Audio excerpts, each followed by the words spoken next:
আসসালামু আলাইকুম ভাই বোনেরা, আশা করি আপনারা সবাই ভালো আছেন। আলহামদুলিল্লাহ, আপনাদের দোয়াতে আল্লাহর মতো আমরাও ভালো আছি। তো এই যে আমার মেয়ে, আমার স্ত্রী, সহধর্মিনী, আমার বেআইন, আমার জামাই, মানে পরিপূর্ণ মাঝখানে আমি। দেখেন কি সুন্দর মিলছে।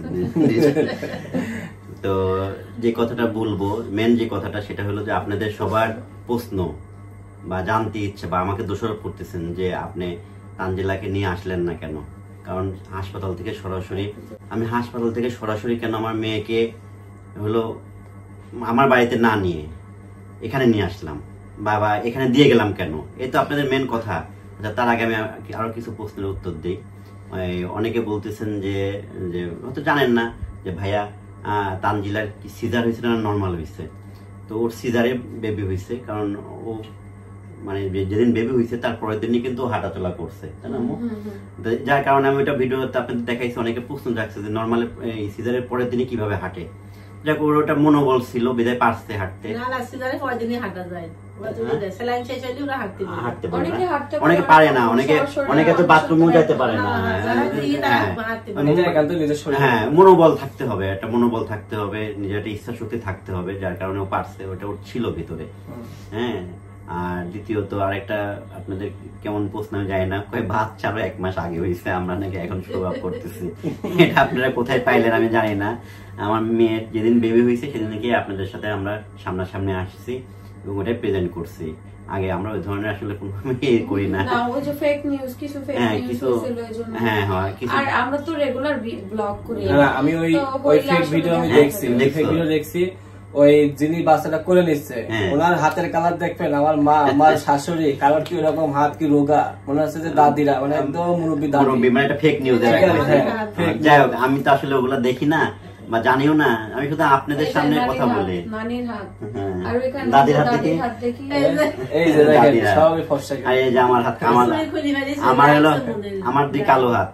তো যাই হোক, এটা হয়তো আপনারা অনেক যেখান থেকে দেখছেন না। আমার মেয়ে যেদিন বেবি হয়েছে দেখাইছি। আর তবে আরেকটা কনফিউজ লাগছে যে আমি তো ব্লগ দেই না নিয়মিত, কারণ আমি লাস্ট টাইম অনেক অসুস্থ ছিলাম, এজন্য ব্লগ নিয়মিত দেই নাই।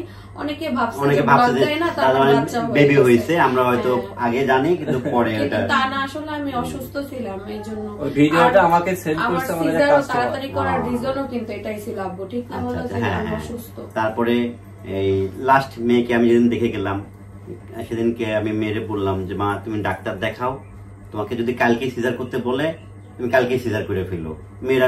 মেয়ে আমার অস্থির হয়ে যাইতেছে। মেয়ে যে ডাক্তার দেখাইছে, ডক্টর বলছে যে হ্যাঁ বেবি ওয়েট ঠিক আছে, আপনি করতে পারবেন, তা নাহলে ঈদের পরে হইতো। তো ওর শরীরটা খুব খারাপ ছিল, যার কারণে ও তখনই করাই ফেলছে ডাক্তারের অনুমতি নিয়ে। আচ্ছা, এখন মূল এতে আসি, আপনার মূল যে কথা সেটাতে আসি, যে আসলে প্রথম যখন বেবি হয় সেটা কিন্তু বাপের বাড়িতে হয়, এটাই আমাদের নিয়ম, আমাদের যে কালচার, সেই কালচারে কিন্তু এটাই পড়ে। তো আমি আমার ওয়াইফও চাইছিল যে এই ঈশ্বরদীতেই হোক, আমাদের ওখানেই হোক ওর ফার্স্ট বেবিটা। তো আমি মানা করছি, সেটার কারণটা আমি বলি যে আমার মেয়ে কন্টিনিউ এখানে ডক্টর দেখাইছে। তো যে ডক্টরে দেখাইছে সে ডক্টরে বলছে তাকে দিয়ে ওটি করানোর জন্য, আর ওটি কিন্তু তাকে দিয়ে হয়েছে। এগুলো একটা কারণ। 2 নম্বর কারণ হলো আমাদের ঈশ্বরদী হলো একটা থানা শহর, ওখানে যে প্রাইভেট ক্লিনিক গুলো আছে ওগুলোর মান অতটা ভালো না। আর কুষ্টিয়া হলো একটা জেলা শহর, এখানে অনেক বড় বড় ডাক্তার আছে, অনেক হাসপাতাল আছে, যেটা আপনি একটা না একটা চয়েস করে নিতে পারবেন।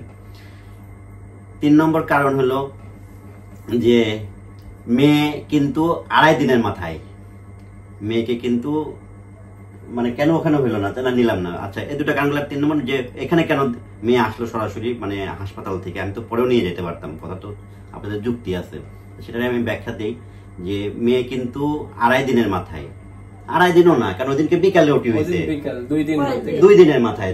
আর আমরা তারপরের পরের দিন ঠিক 3টা-4টার দিকে আমরা নিয়ে আসছি, ঠিক 2 দিনের মাথায়। ওদিন তো বিকালে তো হয়েছে, একদম 2 দিনের মাথায়। কিন্তু কোনো সিজারের পেশেন্ট 2 দিনের মাথায় থেকে কিন্তু হাসপাতাল থেকে রিলিজ দেয় না। তো ওই হাসপাতাল থেকে আমাদেরকে বলা হয়েছে, মানে আমি তো বাড়িতে ছিলাম, আমি তো খুব দ্রুত আসছি, আমাদেরকে বলতে আমার বেয়ানকে বা সাকিবকে বা যেখানে আরেক বেয়ান ছিল তাকে বলা হয়েছে যে আপনারা পেশেন্ট নিয়ে যান, আমরা হাসপাতাল কোনো স্টাফ থাকবে না, আপনাদের আমরা সেবা দিতে পারবো না। এরকমই তো কথা। পরে আমি এটা ওখানে ইস্যু থেকে শোনার পরে মানে আমার বাড়ি থেকে শুনছি, তখন আমি বলছি বিয়ানকে যে জিজ্ঞাসা করেন যে আপনারা সেবা দিতে বসছেন, এখানে রুগী আগে না ঈদ আগে? ঈদ তো জীবনে বহুত আসবে, সবাই চলে যাবে একটা হাসপাতাল ফেলে, এটা আমাদেরকে কেন আগে জানাইলো না? তাহলে আমরা এখানে ওটি করাইতাম না। না, এখানে হচ্ছে ও থাকবে কিন্তু ডক্টর থাকবে না। আমার মেয়ের মনে করেন যে যেদিনকে আমি হাঁটার ভিডিওটা দিলাম ডেলিভারির পরের দিন, ওদিনকে কিন্তু মেয়ে আমি একদম সুস্থ রেখে গেছি। আমার মেয়ে হলো হাঁটলো, আমি জিজ্ঞাসা করলাম বাবা সব ঠিক আছে কিনা, বললাম আমার আগের দিনের চেয়ে ভালো লাগতেছে। মেয়ে অতটা আমি ব্যথাও দেখি নাই, মানে মেয়ের ভিতরে মনোবল খুব চাঙ্গা ছিল। তো তারপরে আমি যা বুঝতেই পারি নাই, রাত 10টা না 10:30টার দিকে যে তানজিলার অবস্থা খুব খারাপ, আমি ভয় পাই গেছি, কারণ কাটছে হয়তো কোনো সেলাই খুলে গেল কিনা, বা ব্লিডিং, বিশেষ করে ব্লিডিংটা হয়, হ্যাঁ ব্লিডিংটা কিন্তু হয়। তো আমি ভয় পাইছি, তাই আমি বললাম যে আসলে কি কয়, ওর এত ঠান্ডা লাগছে, ওর অক্সিজেন দেওয়া লাগছে।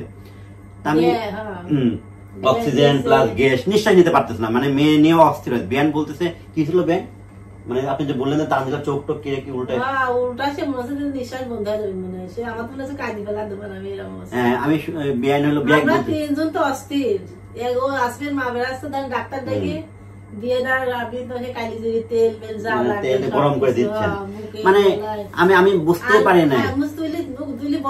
খুব অস্থির হয়ে দিয়েছিল, খালি তুলি বসাচ্ছে একবার, ওর কিন্তু একটু ঠান্ডা লাগছিল। হ্যাঁ, ওর হলো প্রেগনেন্সি প্রথম থেকেই মানে ঠান্ডা একটা ভাব ছিল, পরে এটা আস্তে আস্তে বাড়ছে, কিন্তু কফ টপ বাড়ায় নাই বা ও ওরকম। কিন্তু পরে সিজারের পরে সুস্থ হয়েছিলাম, কারণ ওই সিজার আমার ওরকম ঠান্ডাও ছিল না, শুধু নাকে ছিল, কিন্তু পরে সিজারের পরে তো ঠিকই হয়ে গেছে। ওই যে লাস্টে 2টা স্লাইন আর হলো যে ব্লাড দাও আমার জীবনের সবথেকে বড় কাল হয়ে গেছে। মানে ব্লাডটা হলো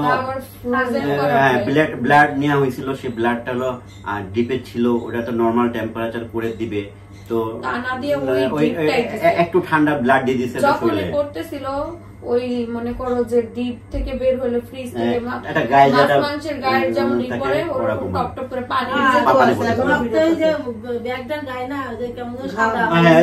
ঘামলে তেমন হয়, ওই রক্তটা রাখে না। কিন্তু এখন আমি শুনছি যে ওই রক্ত বলে করতে হয় বুকের ভেতর নিয়ে ওই রক্তটা গরম করে তারপরে দিতে হয়, হ্যাঁ ওটার যে স্বাভাবিক টেম্পারেচার নার্সটা কইরা শিকার যাইতেছিল না, যাই ওই টেম্পারেচারটা দেন ঠান্ডা দিয়ে দিছে, মেয়ের শরীরে গেছে, মেয়ে হলো ওই ঠান্ডাটা বসে গেছে, ও হলো নিঃশ্বাস নিতে পারতেছিল না, এই একটা কারণ।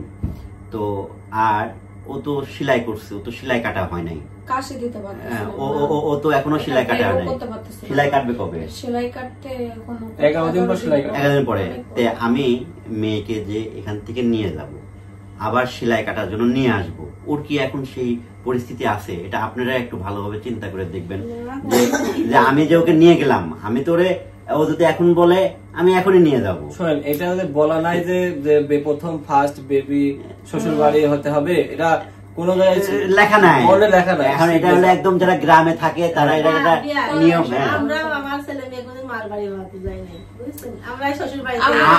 আমার বাচ্চারা তো আমাদের কাছে হয়েছে, আবার অনেকে তো আসলে বাইরের দেশে যারা থাকে তারা তো সিঙ্গেল, ওখানে শ্বশুর বাড়িও নাই বাপের বাড়িও নাই, তারা এই যে আপনাদের একটা মন গড়া কথা যে আমাকে দোষারোপ করতেছেন বা আমাকে বা আমি কেন মেয়ে কিনা, আমার মেয়ে আমি নিয়ে যাব না কেন? আমার মেয়ে সুস্থ হবে, এখান থেকে কালকে ডাক্তার দেখাবে, এখন ঈদের ছুটিতে ডাক্তার আছে, ওরা এখন ইমার্জেন্সি ওকে আর বেবিকে আবার ডাক্তার দেখানো খুব ইমার্জেন্সি, কারণ বেবি ওই হওয়ার পরে একটু দেখছে, তখনকার এক সিচুয়েশন ছিল, এখন ওর বাইরের তাপমাত্রা গুলোর গায়ে লাগতেছে, বাইরের বাতাস লাগতেছে, ওকে ইমার্জেন্সি আগামীকালকে একটা ডক্টর দেখানো দরকার। তা আমি এখানে নিয়ে গেলে আবার এই বেবি, এই বাচ্চা, মেয়ে নিয়ে আমি এখানে আসতে হবো, সবকিছু ভাইবা। অনেক হেসাল হয়েছে, কালকে আম্মু চলে গেছে, কাকি আর আম্মু মিলা পারতেছিল না, আমার খুব কষ্ট হইতেছিল, আমার উঠতে, ওর তো পায়ের অবস্থা খারাপ, ওরও আবার বাইরে যাওয়া লাগছে, ছাগল কিনা কি ছাগল টাগল নিয়ে আমার উঠতে, আমার কালকে আবার কষ্ট হয়েছে। আর আম্মু থাকলে একটু সুবিধা হয়, আম্মু থাকলে আমার একটু ধরে এখন বর্তমানে একটু কম, মানে গ্যাস নিচ্ছে, তারপরেও কিন্তু কন্টিনিউ গ্যাস নিচ্ছে। কালকে আম্মুর এমন অনেক দরকার ছিল, কিন্তু আম্মুর ওখানে এই যে বিষয়গুলা মানে আমি আপনাদের বুঝাইতে পারছি মনে হয়, যে মেয়ে কেন নিলাম না, যে মেয়ে আগামীকালকে আবার ডক্টর দেখবে, নাতিকে দেখবে, যারা শিশু ডক্টর ওই হাসপাতালে, সবকিছু মিলায়া মেয়েকে নিয়ে নেয়, মেয়ে সুস্থ হবে, আমার নাতি একটু এই আবহাওয়া থেকে আরেক আবহাওয়া যায় সহ্য করার মতো হবে, তখন অবশ্যই আমি ধুমধাম করে আমার মেয়ে নিয়ে যাবো। এটা তো আমার অনেক আনন্দের যে আমার মেয়ের প্রথম সন্তান, এটা যে আমার কত আনন্দের এটা আমি আপনাদেরকে বলে বোঝাতে পারবো না। তো আপনারা যারা ভুল বুঝেন না, পজিটিভ বুঝেন, কথাগুলো বোঝার চেষ্টা করেন। ওকে, আবার কথা হবে পরে। ঠিক আছে।